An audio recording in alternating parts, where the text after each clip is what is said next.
Hello, my name is Xutech, and today I'll be talking to Eve personality Mazzilliu. Hello, Maz. Hi.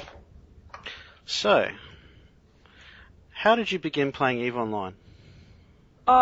It was years ago. My husband was telling me about this great new game that was actually a really old game and how you could kill people in the game without their permission. And that was just like, I got really excited about Eve just because you could do something like that. I'd never heard of a game that let you do that. So I signed up and that was that. What year roughly was that? Like how many years ago roughly? I think it was in 2006. I could look it up. No, that's okay. That's... Whenever my character was made, I really don't remember now. So, had you played other kind of MMOs before that? Yeah, I played a couple. I played like MapleStory. Okay. Most of the games I've played are like single player or multiplayer where you just play with individual people. So when you first started playing Eve, what kind of goal did you set for yourself? I didn't really have any goal. I understood the concept of MMOs, like there is no winning the game or anything like that, so I was just kind of playing for fun, pretty much. And how did you kind of move from that into, say, PvP and on from there?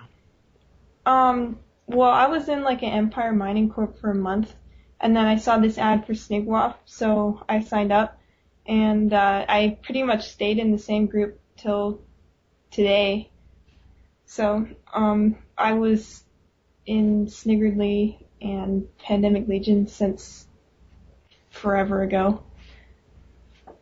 Now, nowadays, it's quite difficult to get into the group, into Pandemic Legion. What was it like to join back then? There was no Pandemic Legion when I joined. It was just Snigwaf and Sniggerly. They didn't really have a big name. They were just a small, tight-knit group of pirates. And I really enjoyed the game when it's like that, when you can play with people that you sort of kind of know over the internet.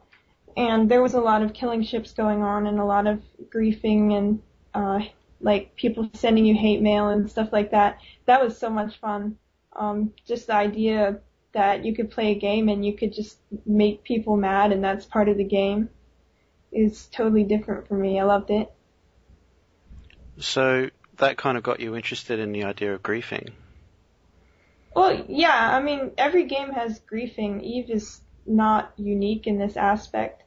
But it's just a lot of fun when you can outsmart someone and they get so mad because, I don't know, they take defeat so seriously.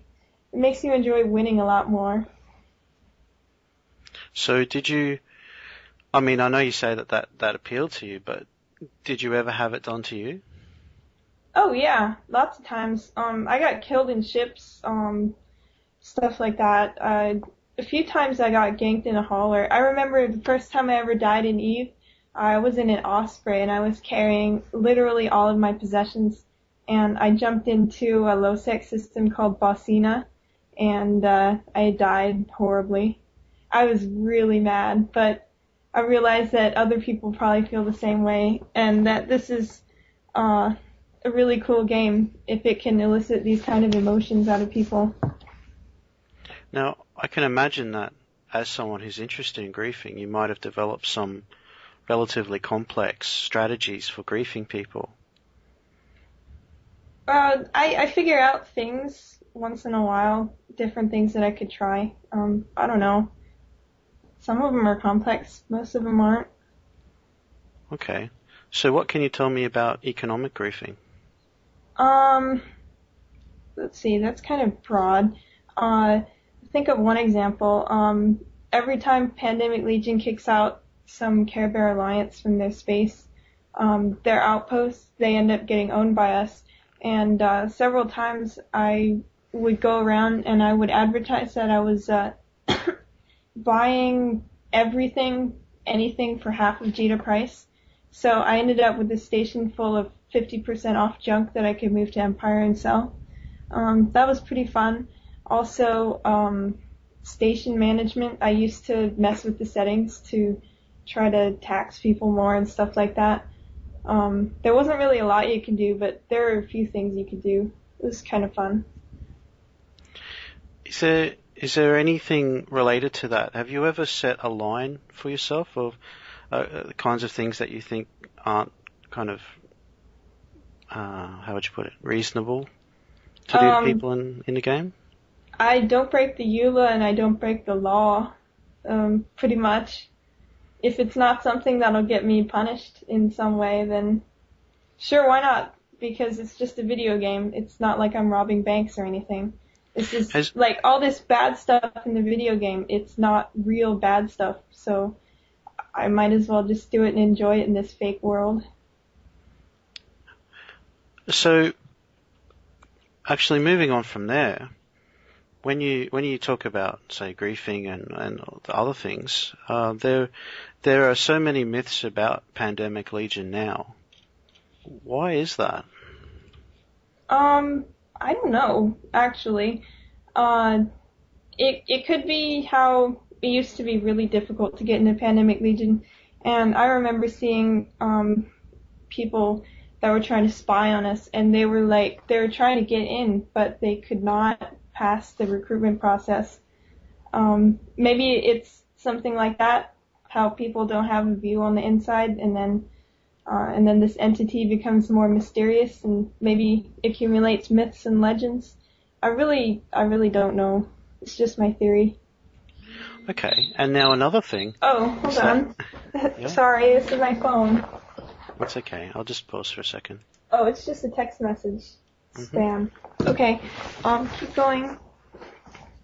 Okay, now, moving on from there, often when I talk to people about Pandemic Legion, they admire it and they admire the freedom that it might have, but they find it very difficult to define exactly what it is that makes it different from other groups. What do you think makes Pandemic Legion so successful? Yeah, they are really different from other alliances. Back in the days, like a little while ago. No, that was awkward phrasing. Maybe you should just cut out that bit. Okay. We've watched different alliances and we've watched how they worked, and over the years we've watched different alliances fall. And, Pandemic Legion, Infinite Spies and stuff like that, we could see their communications at the highest level, talking about different issues that were happening while the alliance was falling apart, and we could find out that there were several factors that alliances share when they fall apart, many of them anyways, and we just sort of put them all together and said, this is not what we're going to do. We're going to do the opposite. So when we're planning things and organizing things, we always make a conscious effort to give PvP opportunities for people, keep them interested and engaged, because the FC, they're not only playing EVE, but they're serving as an entertainer for all the people that they're leading. So we always have to try to keep things interesting for everybody.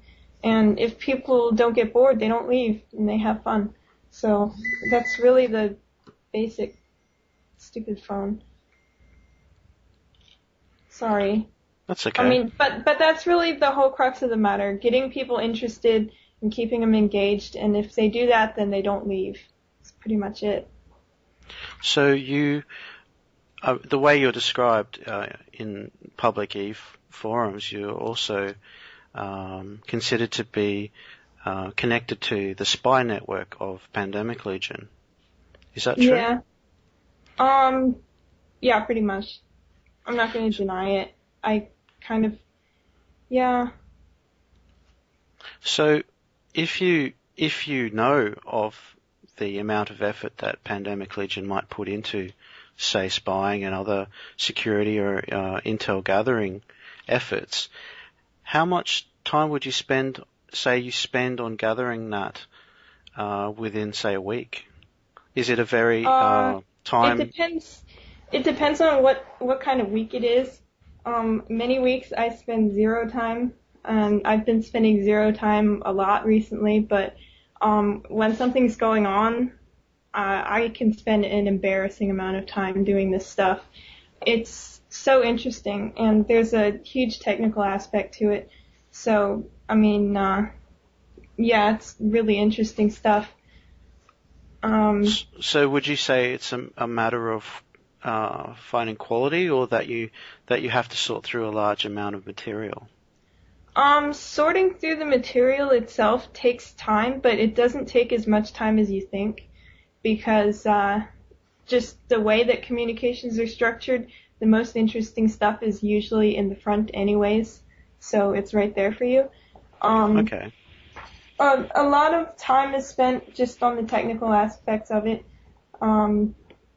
I can't really go into that much detail, but it is. So that is that, I guess.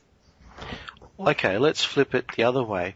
Do you think that your enemies or your opposition in the game, do you think that they're spending a similar amount of effort on your people? Oh, I have no doubt that other people care about spying on us just like we care about spying on them. It's a massive advantage, and part of the spying game is actually playing mind games with your enemy, stuff like that.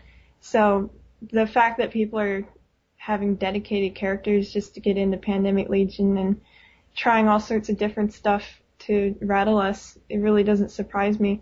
Every once in a while there's minor security incidents on our website, stuff like that, just caused by people that don't like us in EVE.